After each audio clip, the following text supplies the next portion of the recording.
Sounds good. So Snell seems to be healthy now. Yeah, big game for him yesterday. One bad outing, one near no hitter, I guess. I stayed away mostly.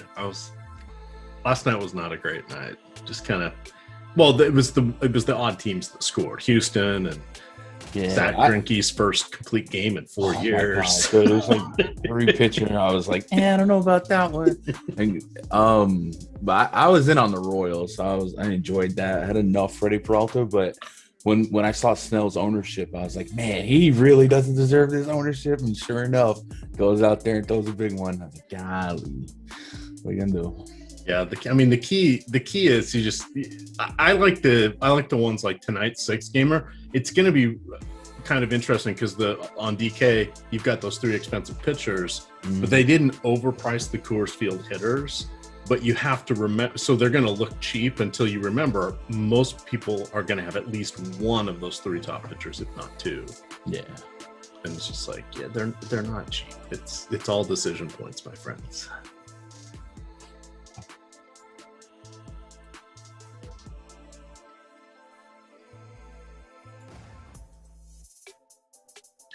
All right, Awesemo, here we are. It's your old pal EMac coming to you to talk a little MLB on the MLB Live Before Lock. And then we have 2, not 1, but 2 hours of NBA content starting at 5:30, leading up to the tip-off of Game 1 with the Brooklyn and Milwaukee series about ready to start. I am joined by my Saturday evening compatriot. We're doing the afternoon show a little bit here. Your friend and mine, the one and only Anthony Gundacker. Happy Saturday. 2 slates for the price of 1. Gotta like it.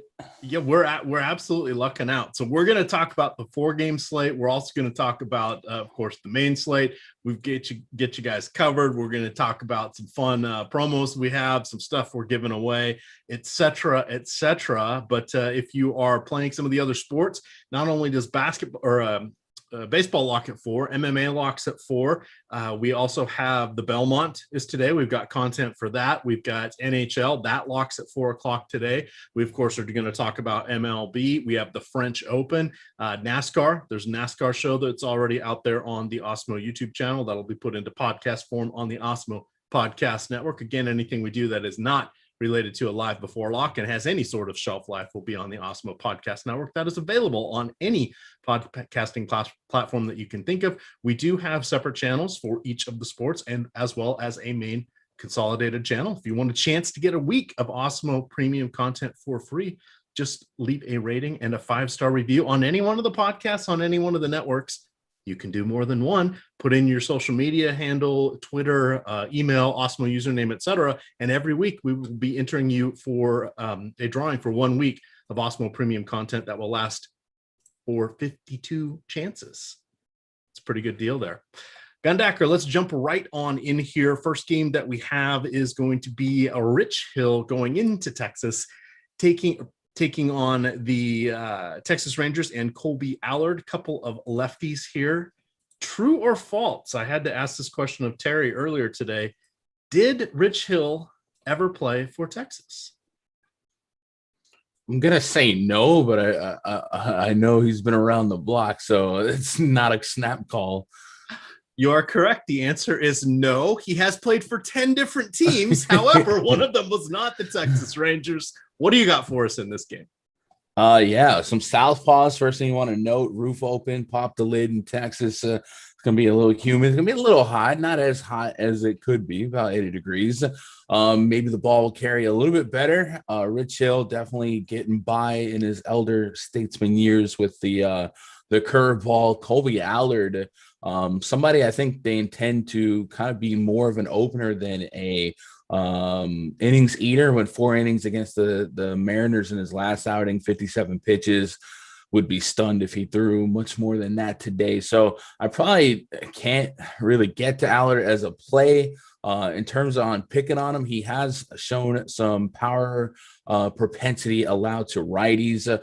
So maybe a couple of these leadoff Rays, Manuel Margot, Yandy Diaz, Randy Arozarena. You got to be real careful with Cash's lineup because he will platoon guys in and out as needed. But I don't mind, on a medium-sized slate, you got to look this way. Against Rich Hill, he's been really solid at limiting power. I don't think he's allowed a homer to a lefty yet, so I maybe don't rattle the cage with like a Gallo here. But against righties, a 136 home run per 9, a 22% or elevated walk rate, and the hard contact rate's up a little bit as well. I love Adolis Garcia in general. I love when high quality bats are batting second. I think number 2 spot is probably the most lucrative spot in baseball, and looks like he's batting second today. So at 5K, I'd probably be in on him. Along with power, he offers speed, stolen base potential, and then they brought back Chris Davis back in the mix, and he's really, really cheap. So a couple bats do stick out. I don't even mind getting to some Solak. I'm probably more in on the hitters than the pitching, but there's never a 0% range of outcome that Rich Hill is the nuts on any slate this season. And then when we kind of cram this slate even smaller, Rich Hill against the Rangers, that dog just might hunt for 20 plus DKP, which was really what your target output on any slate, but especially this slate. How appropriate is it that Chris with a C Davis started his career with Texas, and it looks like Chris with the K Davis is going to be ending his career with Texas? The symmetry, the bookends, of course, Chris Davis, the other Chris Davis, came into prominence there with Baltimore. We're going to talk about them next.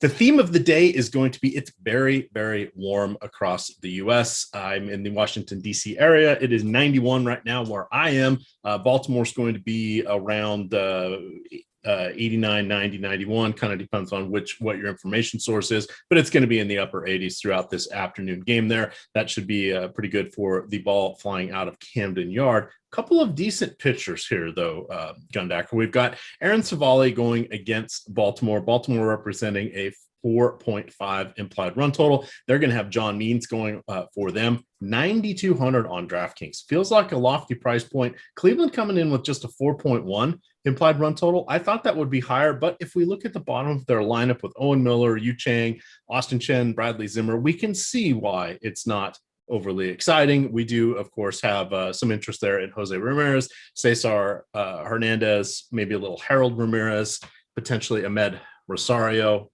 but it's really only the top of the lineup How do you want to handle with this one? Because unlike the slate that started at 2:00, we have now lost Lucas Giolito as an option. Yeah. So one of the things that alarms me the most about John Means in this spot is that if he's not striking out righties, his ground ball rate is just about 30%, which is really low. So he's allowing a lot of fly balls and a lot of line drives. So you put that in hot elements, and there could be a combustion. The top of this Indians lineup: Cesar Hernandez, Ahmed Rosario, Jose Ramirez, Harold Ramirez, and Eddie Rosario all have sub 20% strikeout rate. So if they neutralize that mean strikeout and dig into those other metrics, the line drives, the fly balls, and the home run per nine, could be a recipe for disaster. With that said, you have to understand the range of outcomes here, and this is one with a wide range of outcomes. There's definitely a world where John Means is a top 3 scoring pitcher on this one, but there's also a world where the top of the Indians lineup could get into him. The bottom 4 of the Indians really not so much, much higher K rates there, but that's just kind of like some of the predictive analytics we might be using to walk defense and maybe play both sides. Tyler Mahle, 7.6K. Sierra Exfa, very respectable. The K rate is okay. His K rate to lefties has actually been much higher this season, over 30%. And this Orioles lineup might come out or will be more lefty than righty if you consider those switch hitters. So he might actually be a more sneaky play than the casual fan might think. But again, Mahle does offer a little bit of a range of outcomes himself. Not quite sure. Not like I don't think this is a game I would bet like for sports betting, but this is definitely a game. If I'm playing DFS, I would probably have a little bit of every aspect in this spot because I could see all these ranges of outcomes hitting. But Means is definitely the more talented guy with the better strikeout stuff. If we're just isolating that from the pitching aspect. All right, let's continue along here. This next one, we got a little bit more to talk about. How are we going to approach John Ross? Are we going to? Oh, and chat was saying, I meant to say it. You were saying Mahle. You meant Aaron Savale.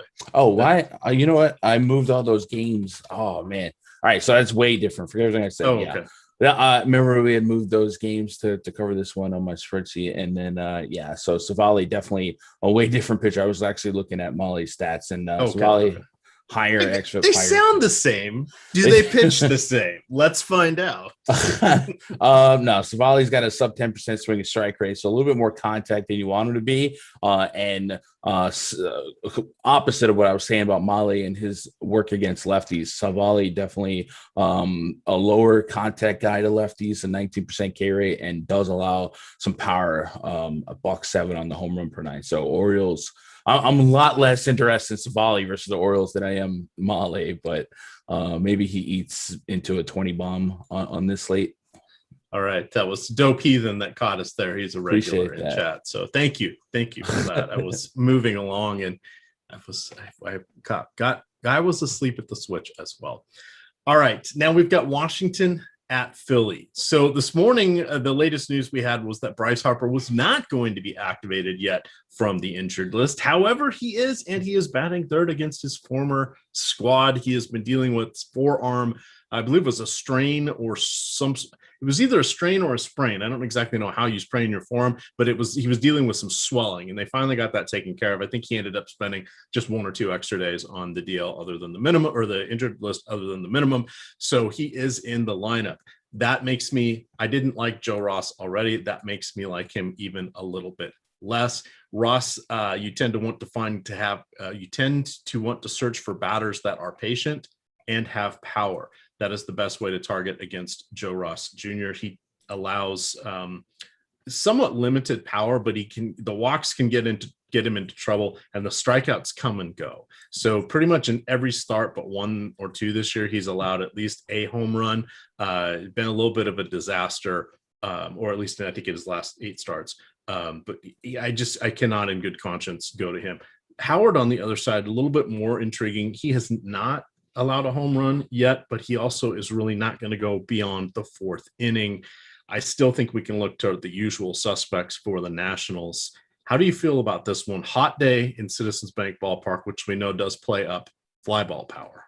Yeah, this could be one of those examples of that park becoming a bandbox, and the ball could be flying very, very hot temperatures, a little bit of wind too. So that wind right now looks like it could favor some lefty pull hitters, i.e. a Bryce Harper. Harper really affordable on Fanduel at 3,500.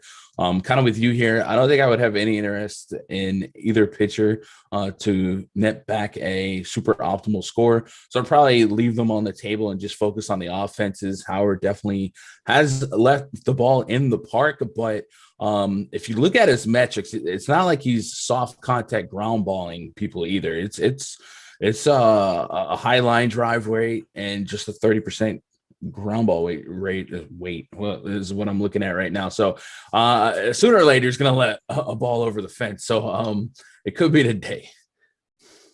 All right. As we go in the grand scheme of things on the amongst the 6 teams or 6 games or 12 teams in our player pool, I think I'm going to end up ranking the Phillies as my top stack. I can see that for sure on this slate. Absolutely. I don't know who's going to be number 2. So that's where it gets kind of interesting. Because again, there's above average pitching, but decent offenses. And that does not always make for a easy, I'm going to go here type of scenario. Plus we have pretty decent hitting weather. Again, we'll find that even though I'm not thrilled with Joe Ross Jr., I made the joke earlier today, you either get good Joe Ross Jr. or bad Joe Ross Jr. There's no in between Joe Ross Jr. Yeah. And so about a third of his starts, you're going to be like, where was this the last time I rostered you? And those other starts, usually when you're trusting him again, go sideways. So this is kind of unlike the late slate, or the main slate that we'll talk about in a moment, not as many dominating pitchers, but it's also not the overwhelming offenses. So it's going to be a little mixing and matching for this slate here. So if it sounds like we're playing both sides of it, we likely are, but it's for good reason. I do want to remind you guys that if you are watching this and you're not yet a member of Awesemo, you can sign up with the promo code MLB Live Before Lock at checkout to get 15% off your first week of Awesemo Platinum. That's MLB Live Before Lock, all caps, all one word, for 15% off your first week of Awesemo if you are a new member. Anything that you want to call out additionally for this game, Gundacker? No, I think you mentioned it earlier. The theme of the day, and it's that time of year, is heat. Baseball games are going to start getting crazy with these temperatures rising. You can also throw in the baseball cracking down on sticky stuff narrative, and maybe that's going to play a part. There's definitely some pitchers I want to see their starts now after baseball put out that statement. But like we saw with the Royals yesterday, we're going to see a lot more 10-run explosions, and Great American Ballpark has historically played as a bandbox with when the elements are right and the pitching is average at best. So absolutely could see this one break off.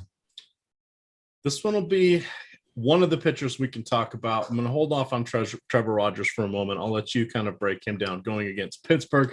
Pittsburgh coming at him with a few more lefties than I think they'd like to. But this one I want to mention just briefly, Chase DeYoung, because he's coming in at 5,300 on DraftKings. Now, he has made appearances in 2017, 18, 19, 20, and 2021. However, he has a grand total of 13. Let me see. No, I sold him short there.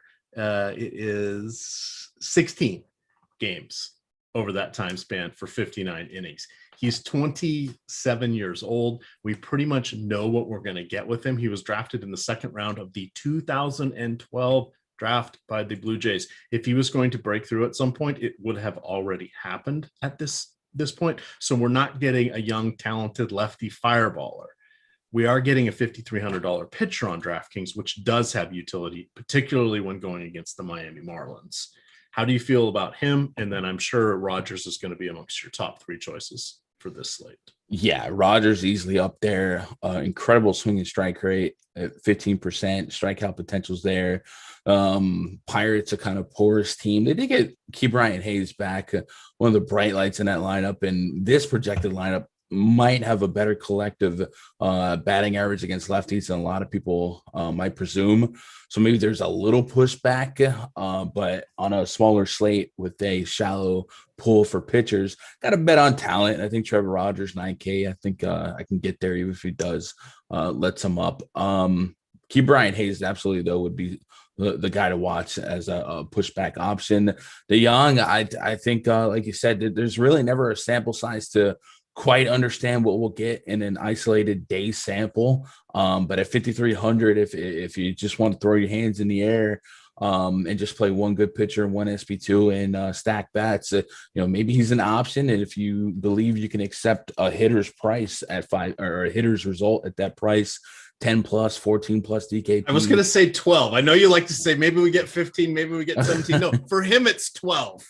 I mean, it looks like he dropped 16 against the Rockies. So career best. if he can curtain call that. But again, you look at that, it was a strikeout per inning and more fly balls than ground balls. So not like it was he just the BABIP was on his side. So it definitely wouldn't be a confidence in that pitcher play, but more so a confidence in the matchup play, as the Marlins is definitely one of the more strikeout. This Marlins lineup more strikeout prone than any other lineup on this slate. I've got 1, 2, 3, 4, 5, 6 guys in this lineup with a 30+% K rate against or the Young or righty. Yeah, a lot of high strikeout rates in this Marlins lineup. So maybe he just falls into some strikeouts that he wouldn't usually have the opportunity to because of the matchup. Yeah, there's a lot of strikeouts, not a lot of power for this iteration of the Marlins. All right, let's see, 2 more to go on this early slate. Then we'll take a tour through our late game action. I do want to remind you guys that we are sponsored by Jock Market. It is a new form of daily fantasy sports. If you guys haven't heard about it, they've turned the DFS world or daily fantasy sports world into a stock exchange. So forget waiting until the end of the game to make your money. Jock Market allows you to buy and sell shares of player in real time for real money with guaranteed payouts for all shares at the end of the night. Stocks go up as people bid on them, and as the performance goes up, they go down as the performance goes down and people bail out on them. So that's based upon either player, so either outcome, and as well as the market. So it's a next level sort of game. It's a lot of fun. You can easily play it from your phone. They have the daily markets for NBA, MLB, NHL, and PGA right now. NFL's coming right around the corner. Scary enough to be saying that already. We're in June. You can make real money every hour, every minute, every second in any match or game. Use the pregame IPO to pick up shares of your favorite players and then buy, sell, or hold during the game based upon your analysis and the action. Download the app to get started and use our exclusive Awesemo promo code Awesemo for a $50 bonus on top of your first deposit. So again, put in $50. They will match you if you use the promo code Awesemo with your first deposit. That is Jock Market. Game number 4 of the early slate. Were you kind of thinking the Diamondbacks? I caught just a snippet of a show. I thought you were saying they might do well against Freddie Peralta. What made you think that sort of thing? So because I know your data, you look at the data. People are like, oh, it's Gundacker. He flies by the seat of his pants. No. He has very intricate spreadsheets. He showed them to me. He shared them with me. This is very data-driven analytic guy here. What was it that kind of had them popping for you? Was it a leverage thing, or were you just like, Freddie Peralta is a fraud? It was a combination of everything where you could see, like, I had Freddie Peralta. I was more confident in Peralta than Snell, which that didn't, Snell went hey, baseball. Monster. Yes. Yeah. But the thing with Peralta is we've seen his xFIP versus lefties. It's not like it's horrendous, but it's not elite. And you saw this D-backs lineup had a just below strikeout rate against righties. They popped the roof out there in Wisconsin and the temperatures were up. So I was like, there's not a zero range of outcomes where Peralta doesn't struggle here. So that was kind of my pushback. I think I had some Josh Rojas, but I didn't have a ton of the D-back stack at the end of the night just because I didn't want to get too over diversified. It was every team in the league on the slate. But I ended 3% of everybody and win nothing. Yeah, Peralta ended up in my top lines, but yeah, he thrived. Now today, Woodruff, his splits against lefties are elite. So the worry is a lot less. So today will be the day where they come through against Woodruff. But no, Woodruff definitely looking like the ace of this slate. 10.3K on DraftKings, probably a little too cheap based on what he can do. 12K on Fanduel, 30% K rate to both sides of the plate. D-backs, this lineup strikes out a little under 20% overall against righties over the course of the last 2 years. But their implied run total is 3.2. And you're not going to see a lot of teams with a 3-2 run total with a 90-degree roof open Miller or former Miller Park. So definitely a lot of respect given to Woodruff. So I'm going to buy into him, pushing back with Merrill Kelly. Guys, xFIP Sierra going to be around for. Brewers have been getting a little bit healthier.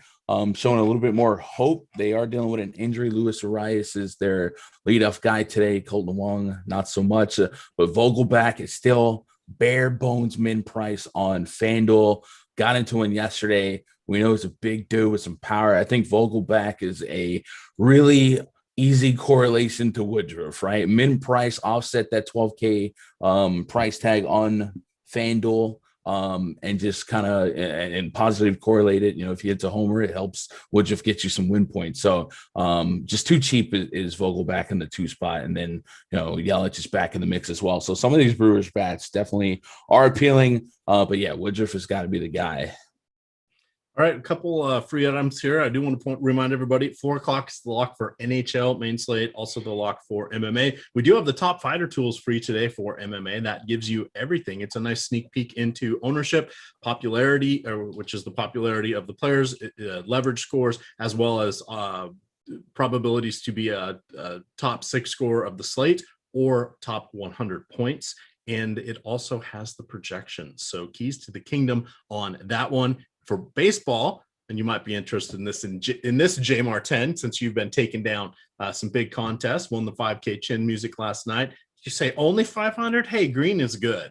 That's all I want to say about that. The MLB player projections are free. NHL main slate ownerships are free. And then for NBA tonight, we do have the big board available for the 1 game slate. We are also going to have 2 hours of NBA content after us, starting at 5:30 to cover the opening game 1 of the Brooklyn and Milwaukee series.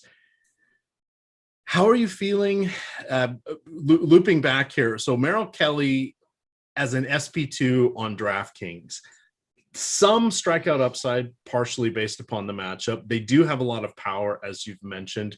Can you get there at a low $7,000 price tag there on DK? Yeah, so I think the strikeout is more inherited from the matchup than the pitcher. His swinging strike rate's been under 10% for 3 years. So I don't like to lean on that type of swinging strike rate to kind of bank on strikeouts. But everyone in this Brewers lineup strikes out over 24% in an aggregate, probably greater than 25% combined. So it's not too outlandish to think that 7K Merrill Kelly can serve a purpose. Maybe you think throwing a blanket over this game, scooping a win. But I'm pretty spooked at 90-degree temperatures in this ballpark. So if I got there, it would be very sparingly for Kelly. Don't you hope they would say, it's too hot. Let's close the roof here? I don't know what Wisconsin hot is, right? We're down here I'm in Texas right now. Our hot is back swamp, right? Like it's humid and all that. I know that's one of those colder states, and maybe they're enjoying 90 degrees. Maybe if they get a little bit hotter, they'll draw a line at 100. But right now, I think they're just treating it as a Saturday, bring the family out to the ballpark and get you some UV rays. So, by the way, and I heard this on a show yesterday, and this had completely escaped my notice. It's no longer Miller Park. Right. It's American Family Insurance Company is now the sponsor. So it's now called American Family Field. Yeah. It's always going to be Miller Park for me. When I was a kid, I remember the goofy Bernie Brewer the guy sliding down the slide before they built their new stadium, and some completely hokey accordion music going on, like an Oktoberfest music, if you will. The 70s and 80s were a wonderful time. Life was simpler then. You guys don't remember, but you weren't there, but it was. So anything else from this one before we get to our final game of the early slate? Nah, just like the ballpark. A lot of people forget, because of how bad the Brewers have been, that historically this ballpark has been pretty plus for hitting. And if the Brewers can find it, turn it on, you might start seeing some better totals from them if they're gonna keep opening up this roof in this type of weather. All right, the last game, couple of decent pitchers here. Again, 85 degrees, 8 to 12 mile an hour breeze blowing out to left field in Kauffman Stadium. We have the Kansas City Royals hosting the Minnesota Twins. Mike Minor going for the Royals. We're always a little tentative when we see a lefty going against the Twins, but Mike Minor has become a much improved pitcher over the last couple of years. Perhaps you can teach an old dog new tricks. Jose Berrios does have that strikeout upside. It looks like Adalberto Mondesi is not going to be in the lineup today for the Royals. That weakens them somewhat. They do have an intriguing mix of speed at the top of the lineup. Then you got switch hitter Whit Merrifield leading the league in stolen bases. You've got Carlos Santana, so the switch hitter. You've got Benintendi and Sal Powell, the lefty-righty combo there, but it falls off after that. On the other side, going against Minor, you have the discounted Kyle Garlick. Never exciting. He's been with 3 teams over the last 3 years, yet somehow when he's discounted chalk leading off in the DFS world this season, that means it's time for a home run. What do you want to do with this game? I'm leaning more towards the pitching, but again, not feeling overly confident about these guys. Yeah, it has been a rough stretch for the Twins. And yesterday was really rough for their pitching. Matt Shoemaker, I think he let up at least 9 in the first inning. Then Sean Anderson and Juan Minaya came in and really kind of glued it together to get the starter out the game that early. To only have to really use 3 bullpen arms afterwards is kind of a win. So sometimes we'd be concerned about or even look at the next day pitcher to try and go deeper. That game was such a laugher that Williams Astudillo ended up coming to the game throwing his eephus pitch. Didn't get a Yerman Mercedes 3-0 bomb off it this time, but Berrios looks like he will have some backup here. Berrios, a much better pitcher than Matt Shoemaker for sure. It seems like this game overall should probably see less runs, especially from the Royals side. But the Royals are getting hot at the right time. So you mentioned the stolen base potential. Whit Merrifield has been that Swiss Army knife for the Royals over the course of the last couple seasons. I like his Fanduel price a little bit more at 3,400. I could still get sold on a Royal stack. And then there are some twin stack historically. I don't mind getting behind against the lefty, Josh Donaldson, Nelson Cruz, guys like that. Even Kyle Garlick in that leadoff spot. But I am expecting less run production this game versus yesterday, but that's not saying a ton. But another game where temperatures are higher than normal for the environment, and baseball is baseball. But I think Berrios could be viable, and people may shy away from Berrios just because of how hot the Royals have been. Again, tentative. It's one of those tentative spots. If it was 20 degrees cooler, we'd be just saying, all right, we're going to give the edge to the pitchers. That's how close this is. We're really down to the weather tiebreaker for those of you that are watching. So, had this game been in late April, we'd be getting a slightly different answer than what you are getting from us today. That's just how it works. Baseball is one of the sports most dramatically impacted by temperature. All right, before we head on into the main slate, we have half a dozen games for that. I do want to tell you about the Awesemo Avatar promotion and the Awesemo Hall of Fame. We have a way for you to get the Awesemo Avatar at awesemo.com/avatar, placing the top 3 of any contest with over 5,000 contestants. That's it. Can be 5 cents to get in, can be $100 to get in. We're just asking you to get a top 3 for 5,000 contestants. Shoot those wins to Awesemo on Twitter, Awesemo HOF and Awesemo_COM. If you are top 3, you'll get 30 free days of Awesemo premium content if you meet the qualifications. If you're not top 3, you still want to tweet the Awesemo Hall of Fame, perfect. We can have some fun with that as well. Definitely come on in and check that out. We're here to celebrate some wins. We got one here up on the screen from Hunter J. Says, relatively new to DFS, but I've been watching the shows, learning a lot. Thanks for the help, the content, and special shout out there for Max. That's DFS Max for Eric Haas. He took down $750. Nice one there. Moving on to our next one here. We said, this is Jason Ryan McCurry says, it's my first ever tweet for the Awesemo Hall of Fame. Been watching on YouTube for a long time. Finally decided to switch my avatar and I hit for one. He had a nice one in there, tied for first, but nonetheless, $175. That's a solid one there. You've got Awesemo Hall of Fame member Colin O here. He's coming in shouting out Josh, Laffy D, and Ship My Money. He won a couple $100 in his contest, turned $31 into 136.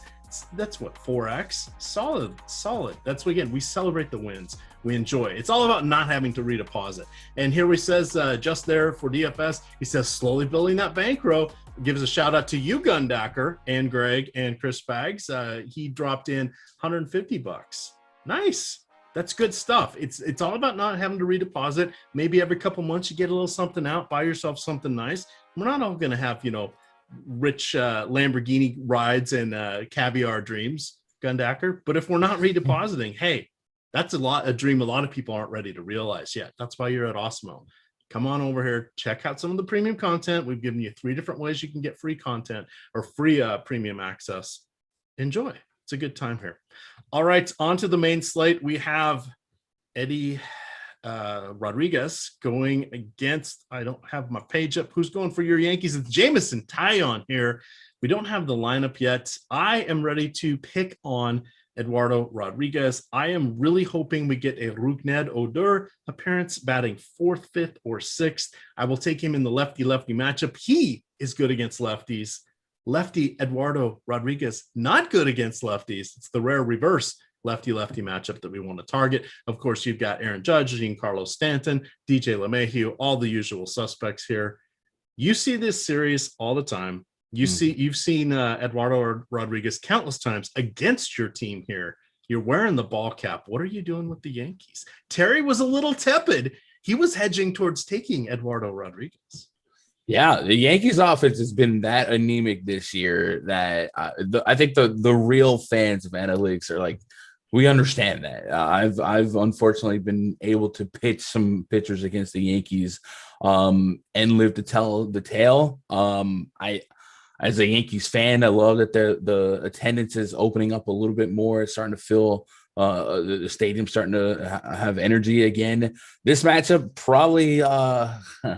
probably another one of those walk the line stuffs. Eduardo Rodriguez is kind of cheap at 6.6K, where you can see a world where you can knock on the door of 18, almost 3x potential, because he does have a 1 in 4K rate against righties so far.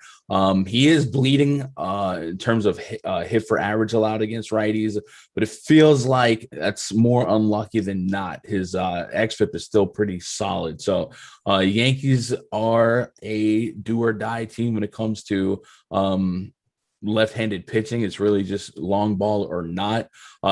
Giancarlo Stanton has just not looked that locked in like he was before he went on that IL. Hopefully he'll right the ship here. Judge has been really, really good. DJ's been sluggish. I tend to hate when the Yankees are this cheap on Draftkings, because sometimes they end up being more owned than they deserve to be. But with Coors on the slate, maybe that doesn't happen. So I hate to be the guy that plays both sides of every game today, but this is certainly one of those spots where I'm not stunned if Rodriguez has a serviceable SB2 outing at 6.6K. Taillon is the guy I'm much more concerned with. Sierra and xFIP has been higher than you want at 374. Sierra 422 xFIP, not awful, but not great. The Red Sox offense much more consistent than the Yankees offense so far this season. Rafael Devers got into one early yesterday. I will say the Yankees kind of righted the ship after that Devers 3 run. Michael King, I know you love fun nuances, EMac. Michael King had an immaculate inning yesterday. 9 pitches, 3 strikeouts. The next inning, he had a 4-pitch inning. So I don't know how many times that's ever happened, going to get 13 pitches through 2 innings. But Michael King did it after a 3-run first inning. So kudos to him. And in that bullpen, I think they gave up a late 2-run shot. Yankees try to fight back. So I'm going to have some Yankees exposure here, but I'm going to be really, really modest with it and be honest with myself that this offense is really not clicking. But this is kind of a death lineup against left-handed pitching. They're just one Luke Voigt away from being a crazy boom or bust spot. And I probably am not going to end up with Tyon as of now. And I think plenty of runs could be had here. And I think that's the way a lot of us are going to land on this one. We've got some great pitching here as we get to the back end of the slate. We're going to talk about Clayton Kershaw now, but just to not to spoil everything, but we've got Jake DeGrom, Joe Musgrove, Alex Cobb coming up, and Kevin Gausman. Except for Alex Cobb, those other 3 guys are in the top 8 in the league for ERA and the top 13 for strikeouts per 9. We've got a lot of options here coming up in a hot minute.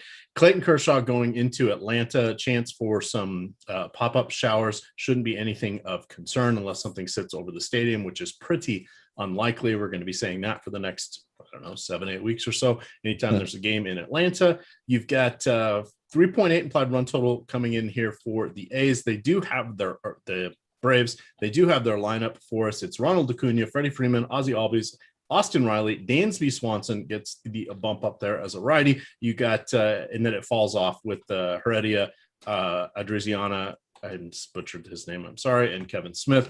How are you feeling about going with Clayton Kershaw? If he can navigate basically those righties, he could be in for a solid, though not spectacular start. The part 2 of that question, he's not that far off the 3 pitchers that are coming up at the back half of this slate. Yeah, it does feel like we're getting a better pre-flop value from some of those aforementioned guys, but to kind of turn that back, maybe that's the leverage spot with some of those other guys being at 40+%.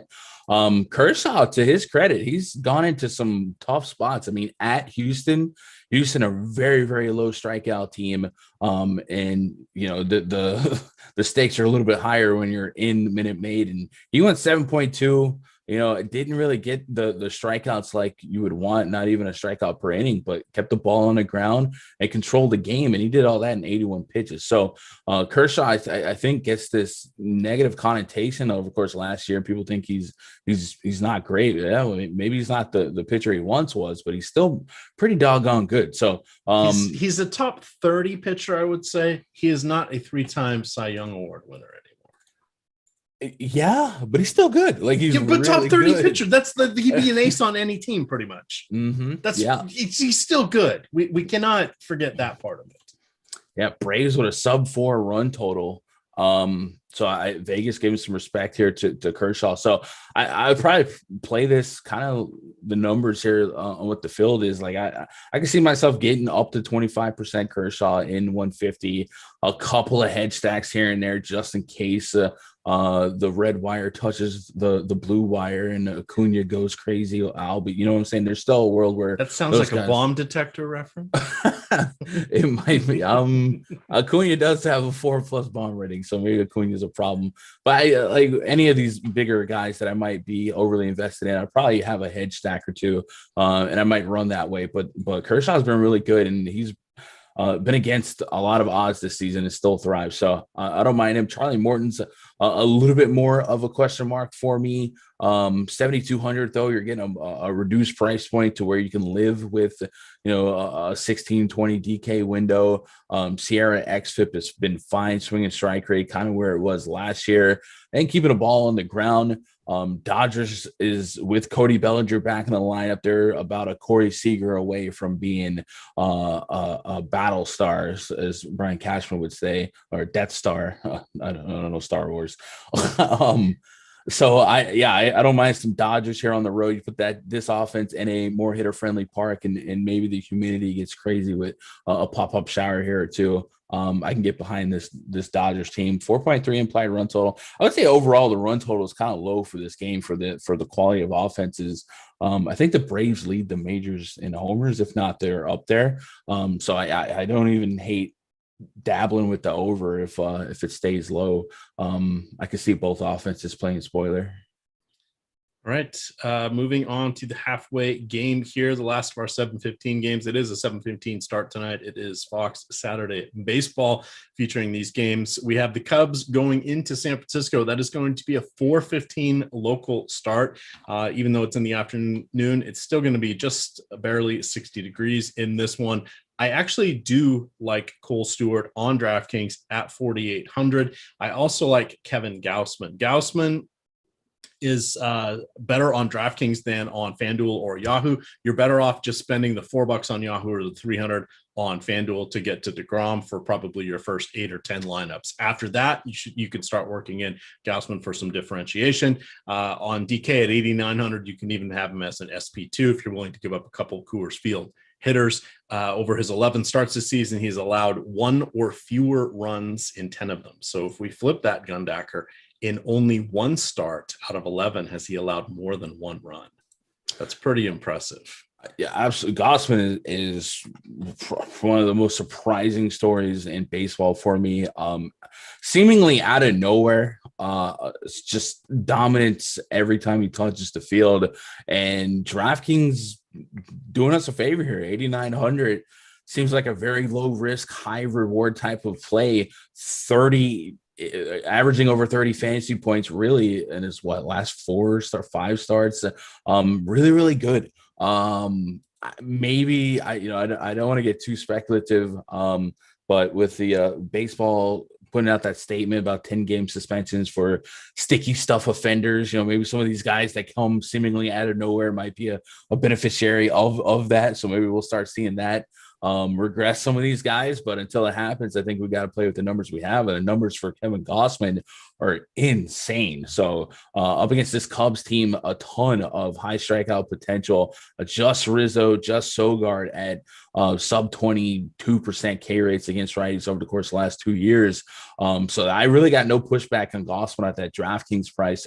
Probably going to be my highest owned pitcher. And you mentioned Cole Stewart. Yeah, if down there shipping a chair at that price point. It does look like his ERA is much better than his Sierra and XFIP so far, but it's only a 5-inning sample size. So here's the underlying things that I went to look for everybody. So he opted out of last year. He wasn't hurt. He just said, you know what, pandemic, don't need this. I'm not gonna play. So he is one of a dozen or so of the more known players that chose to sit that one out. So he started this season in AAA when they started in May. He made 4 starts for the Iowa Cubs. Pitched between 80 and I think 90 pitches in all of them. It was just over an 85 pitch average. And he pitched on Monday and he threw 64 pitches against the Padres, held them in check. So I'm more looking at this from what is the cost per pitch and what else can he get me as an SP2 on DK at 4,800. Yahoo, you could still go there at 2,800. FanDuel, there is no need whatsoever at 6,400.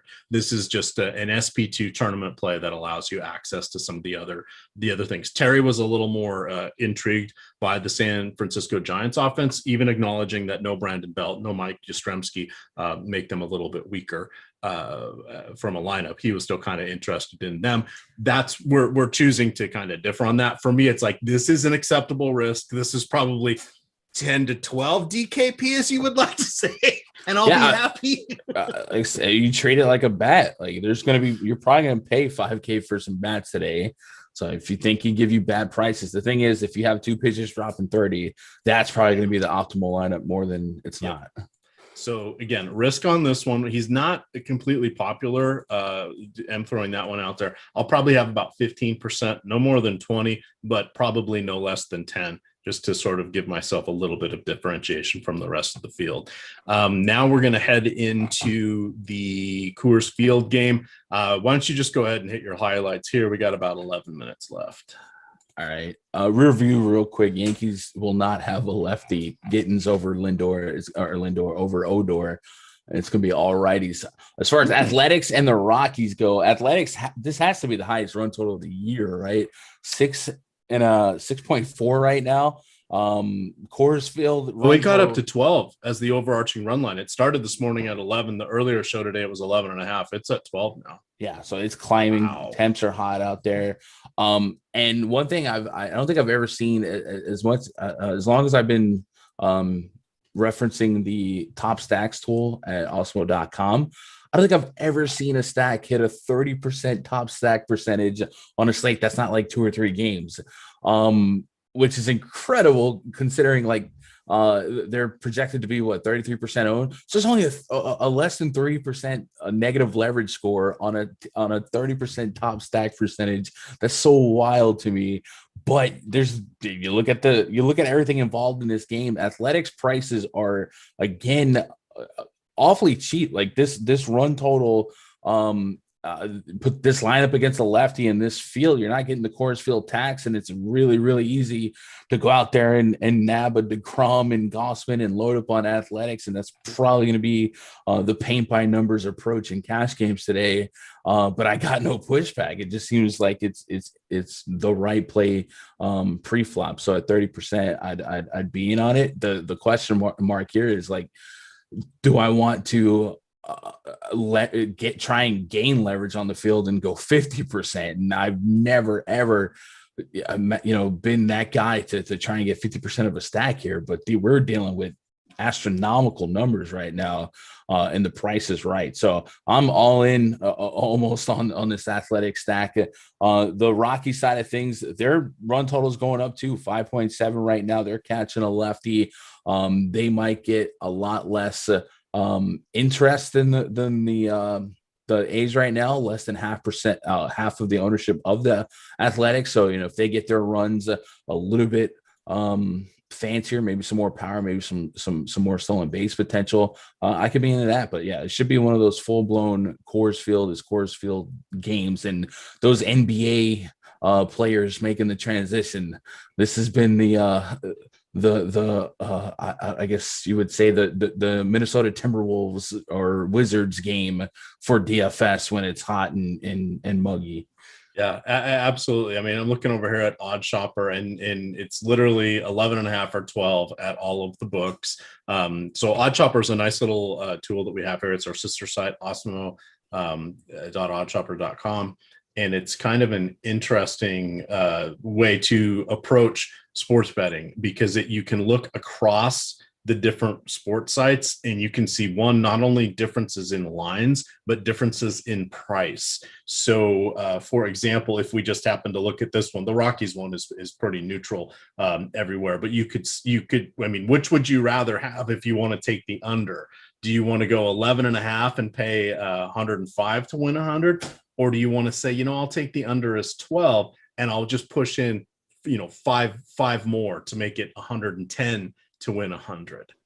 So that to me, it's like, really, I only have to give up, that small percentage to get another half run. That's a pretty good deal.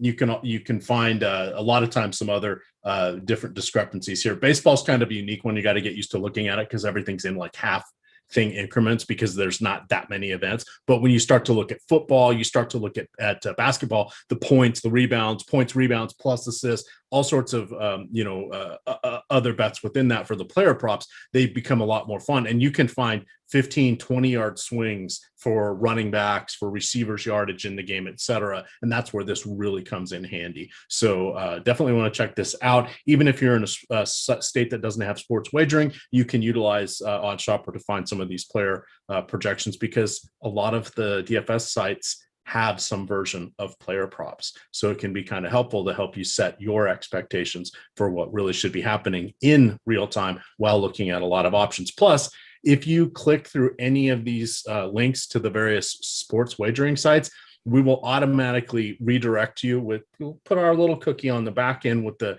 little something for us, but we'll make sure you get whatever their current best deal is that they're offering for your first deposit. If you're just looking at stuff on TV or Twitter and it's the bet 1 to win 100, no. Those are like the flashy ones. There's stuff that's like worth double, triple, quadruple that, if not more, if you just know what you're doing. They want to affiliate with us because they know if people are coming through Awesemo to get there, they're probably we're going to do our part to keep you from having to redeposit, they're going to win more in the long run than just getting a grab and somebody deposit and losing and going away. So come through our stuff. It helps us out, but we're helping you out. Small ask there. All right, 2 games to go here. UC Kikuchi going against the Mariners, for the Mariners against the Angels. Alex Cobb on the other side. I think he's in the running as an SP2 on DK there at a very nice 6,900.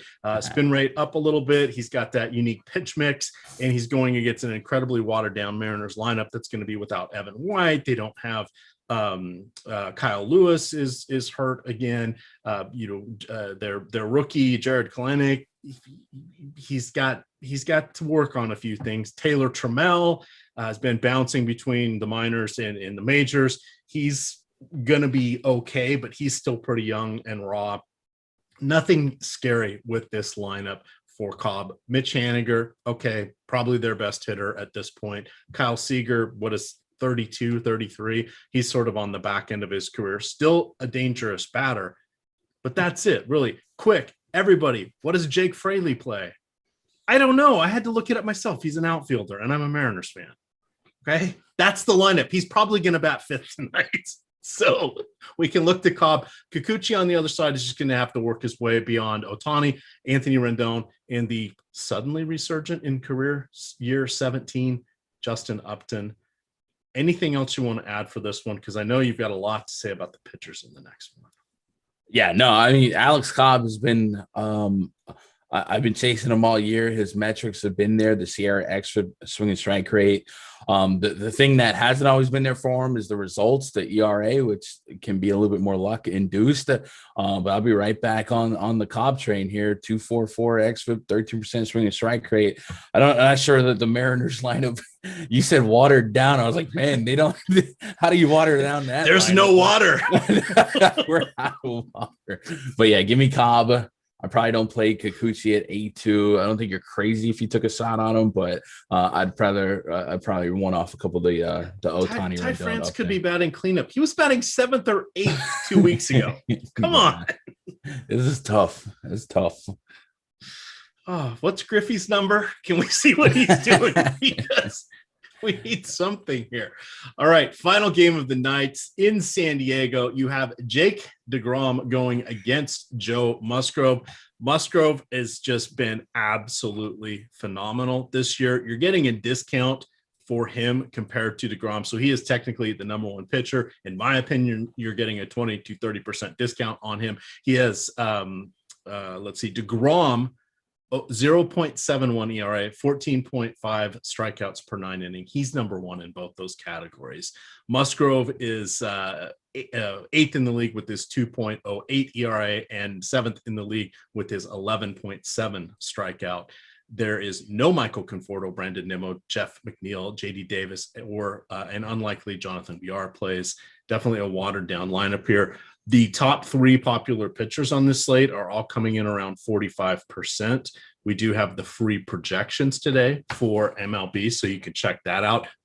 These are the player projections, not the ownership, but I'll just throw you that little cookie and say those guys are all going to be very popular. That it mathematically means everyone's going to have at least one of them on the 2 pitcher sites. About half the people are going to have 2 of them. What are you going to do to be different?